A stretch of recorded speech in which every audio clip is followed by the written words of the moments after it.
2, 1. How we doing, everyone? Welcome back to another edition of FSI's PGA Preview. We have the Genesis Invitational this week at Riviera Country Club. I'm joined with John, Cool19, and myself, TK Nation. John, how are you doing this evening, and how did last week go for you? Last week went really good. That's 3 straight weeks taking it in cash. I had some nice GPP lines, no jackpots, but I'm excited to get another win, one on FanDuel, and a very small profit on Yahoo, which is still sometimes nice. So I will take that and just roll it into this week. I'm excited to just keep on going. How about you? Absolutely, man. The year continues on. It seems like each week, one of us has a shot or a crack at a big win or a big one and done finish. And last week I had Spieth as my one and done, and I was cheering hard for that finish to jump me up into the top 300 in the Fantasy Golf National Club's one and done contest, which has been going really well for us. And we'll get to that later on in the show. But yeah, each week one of us is doing well in something, and it's been fun. And the fun will continue on here for the Genesis Invitational. If you have not had a chance to, please do give John's course breakdown and preview a watch. That is vital information for our process each week.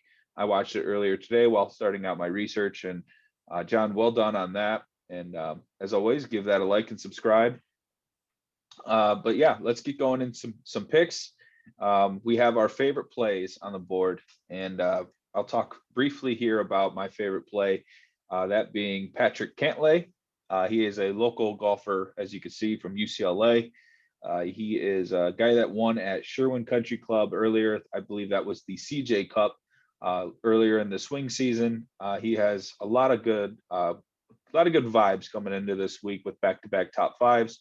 And he had gone 4th, 15th, and 17th in this event in the past 3 years. Big fan of Patrick Cantlay. Struck the hell out of the ball last week. He didn't do much wrong. He just ran into a buzzsaw and Daniel Berger on Sunday. That eagle putt from Berger was amazing. Yeah, but Cantlay played very well, and that third place finish definitely opened up some eyeballs. And at 9,600. I think that's even a value considering how well he's playing now. What are your thoughts on Cantlay, and who's your favorite play this week? Yeah, I agree on the Cantlay, and I think you and I took a similar approach here on the favorites this week. I took Xander Schauffele at 9,900. If you look, those top 5 golfers all above 10K, with Dustin Johnson leading the way. I mean, honestly, they're all good picks. There's nothing wrong with any of them, but I think we're getting some good value on both of these two guys. More so than them. If you told me you wanted to pick any single one of those top 5 guys, I got absolutely no problem with that at all. But I'm going to slide down, take Xander here. The form is absolutely excellent right now. He's got back-to-back runners-up at Waste Management and at the Farmers.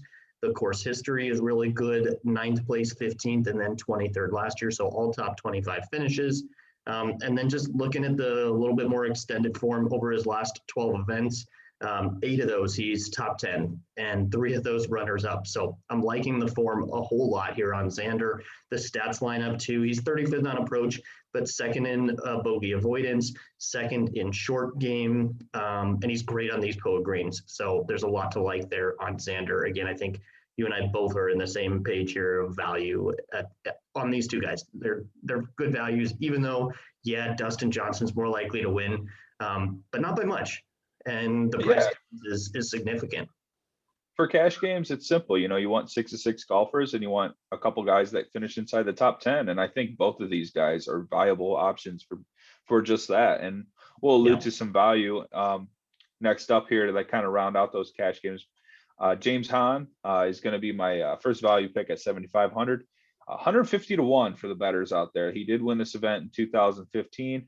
He's got some really good form. He did miss the cut last week, but I think he just was coming off of all rounds under 70 event at Waste Management Phoenix Open. Kind of just probably ran out of steam. So it's good to see James Hahn back on the circuit, as he was off last year. He had some injury issues, but 13th last year at this event, 2020. He missed because of injury in 2019. And 14th in 2018, 28th in 2017. This is his course. This is his track. This is everything to him. He plays well at Riviera every year, and going to be big on James Hahn. And Sam Burns is going to be my next pick here at 7,400. This is a guy that's been, high 8Ks, low 9Ks, or even in the mid 8K range for the majority of weeks here in the last couple events. But now we're getting him sub 7K because of the enhanced field. I don't think that's going to change how Sam Burns plays. 12th off the tee, really, really far driver of the golf ball. And if you watch John's preview, you will know that that is something we're looking at in our stats model this week. Good drives and driving distance, and Sam Burns checks out on that really well. 23rd in ball striking and 10th in DraftKings scoring. He guys fills up birdies fast. He might score a bogey too, or maybe even a double from time to time. That's kind of what Burns does, but he scores birdies in bunches, and that's what we want on DraftKings. How about you on your value picks this week, and anything to add on Hahn and Burns? I really do love both of those, especially Burns. He's super cheap over on Yahoo.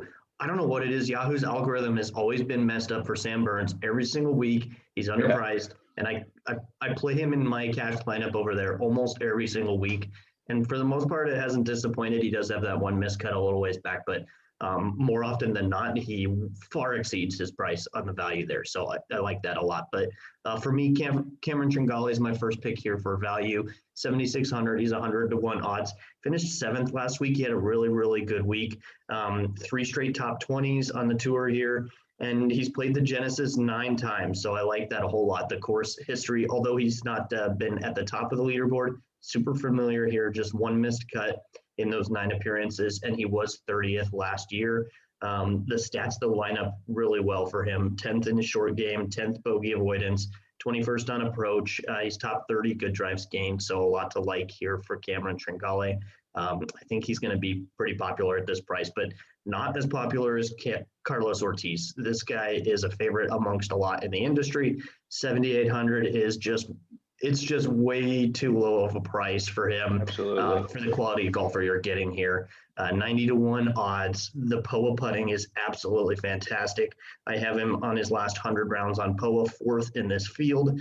He's played the Genesis 4 times, all 4 inside the top 30. He was 9th place in 2019 and then 26th the last year. So I do really love the course history as well. And then the form, his last 6 events were win at Houston, 8th place, 37, 14, 29, and then 4th at the Waste Management Phoenix Open. So there's a whole lot to like here on Carlos Ortiz. I think though, if you're going to play him in cash. If you're looking at GPPs, not that he's a bad option, but he's going to be really, really heavily owned. Even a slide to like a Cameron Tringale or James Hahn for that matter. I think you're going to end up getting 5, 8, 9% less ownership, something like that really easily. And that could pay off big time if, he slides down the leaderboard just a little bit like he did at Waste Management. He's going into the weekend, top 2 or 3, slides down. That's you sliding back up if you've got one of those pivots. So something to think about for tournament options. But I love him a lot this week. He'll probably find his way to my cash lineup.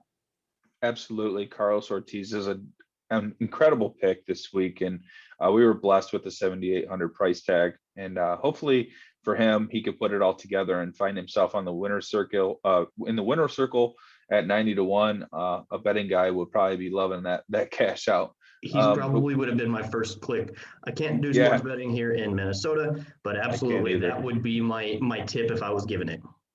Absolutely. Yeah. Maybe we'll get the PA guys on it.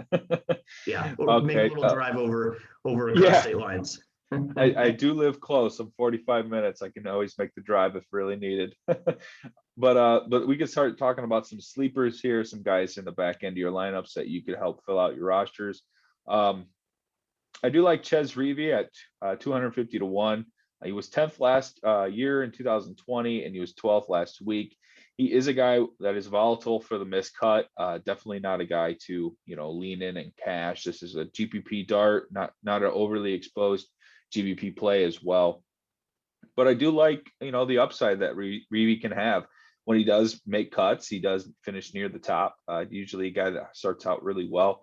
And he has some decent form at Genesis. He's played it a lot. He's missed some cuts and he's made some top 10s. He also has a 7th place in 2015 as well to go along with that 2020 finish. He played really well last week. He was 28th in good drives, 22nd tee to green, and he's been 6th on the approach in the past 50 events. So his recent form is there for ball striking. Can he putt? That's the only problem. And usually he putts better on POA. So we'll see what happens with Mr. Reeve. How about you? Talk about our luxurious mullet here on our right. Charlie Hoffman, obviously he doesn't have the same fantastic hair that is in this slide here, but 7,300, 125 to 1 odds. He was 7th place last week. He had a string of withdrawals over the past month or so. Took a lot of people off him. He was in my best GPP line last week. There was a lot to like then, especially on the stats, and I'm going to roll with him again this week. He gained in all categories last week, all strokes gained categories across the board. Really like that. He gained a ton putting, which we don't always love to lean on, but really if he had gained just a stroke or two less, still would have finished top 30 in the event. And he's right there for me. He was 12th in my model here so far this week at 7,300. So that's really why I'm leaning on him as a sleeper. I don't love him to win this week, but I'll play him a bit in my tournaments. He's played the Genesis 11 times, and he was top 5 back in 2017. POA is his best putting surface. He's 36th in this field over the last 100 rounds. And then he's really good at avoiding bogeys. He's just a par guy who's going to slip in some birdies here and there and a couple chances at eagles. Long driver of the ball. So I do like Charlie Hoffman quite a bit this week. Give him to me at that 125 to 1. Awesome. Yeah. I think Charlie Hoffman probably a more GBP core kind of play than Trez Reeve. But yeah, those are great picks, and I can't wait to build some lineups this week for the Genesis. And as always, guys, you can find our core lineups and our breakdowns for maybe some showdown lineups in the Discord chat, and you can find that on our Twitter handle at FSI_DFS, and you can find us both on Twitter at TKNation47 and at JohnCool19. But for us too, we have one last slide. We're talking one and dones here. For our Fantasy National Golf Club guys. Big shout out to them as always for doing this event. Season standings, I'm 1700th and you're great. You're looking great. 782. Yeah, another top 10. I'll take it. Daniel Berger, unfortunately, he was the most popular pick in the pool and he won. So even though I had a top 10 in Jason Day, slid down the standings, you moved up a bit with your Spieth, since no one picked Spieth except you. But yeah, we're coasting. We're doing well. Yeah, I needed a bounce back like that. And after round 3, I was 385th or something like that, something really close to the top 300. And I was singing. I'm like, yes, this is what I want. I'm up here in the top. I can start rattling off top 5s. I might have a chance. But Daniel Berger coming in at like 12% and winning was not optimal. Not for us. But who do we have this week? Who do you have as your one and done? I'm liking Adam Scott. He won here last year. The form is good. The course history is awesome. I think I'm going to roll out Adam Scott. It was really tough to pick this week because there's so many good golfers in the field. Not that feeling of not wanting to burn any of them on this event, but at the same time, any of these guys could win. I'm going to take my chances on Adam Scott this week. And Adam Scott's a guy that he goes to the same events every year and he wins like those events. And that's something you can bank on with Adam Scott, is that if he's showing up to an event, he's showing up to win, and he shows up because he's played there 100 times. And you can really take that to the bank in one and dones. I'm going with my favorite play, and that's Patrick Cantlay. I think he can get a win here. This would be a statement win. And if not, I think a top 10 is going to really do wonders for me in the standings, continue to see me grow in those standings with another solid finish. So taking Cantlay in hopes that he has a really good week. So that'll do it for us. For the guys here at Fantasy Sports Insight, you can follow us on our YouTube channel Fantasy Sports Insight.